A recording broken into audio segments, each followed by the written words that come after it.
2026 বিশ্বকাপ ফুটবল শুরু হতে আর 8 মাসেরও বাকি নেই, আর এই মহোৎসবকে ঘিরেই উত্তেজনা বাড়ছে। ফুটবলের সর্বোচ্চ নিয়ন্ত্রক সংস্থা ফিফা জানিয়েছে প্রথম ধাপে 10 লাখের বেশি টিকিট বিক্রি হয়েছে।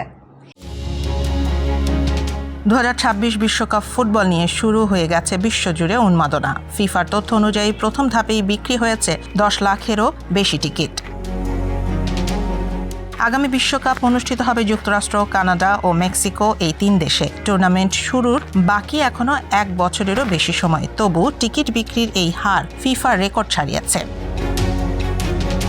বিশ্বকাপের ম্যাচগুলো অনুষ্ঠিত হবে মোট 16টি শহরে। এর মধ্যে যুক্তরাষ্ট্রে সবচেয়ে বেশি ভেন্যু থাকছে 11টি। ফিফা বলছে এই বিশ্বকাপে অংশ নেবে রেকর্ড 48টি দল, আর দর্শক উপস্থিতি ছাড়িয়ে যাবে সব পূর্ববর্তী আসর। দর্শকদের এমন আগ্রহে 2026 বিশ্বকাপ হতে পারে ইতিহাসের সবচেয়ে বড় ক্রীড়া আসর। ফুটবল ভক্তরা এখন অপেক্ষায় চ্যাম্পিয়ন কে হবে সেই মুহূর্তের।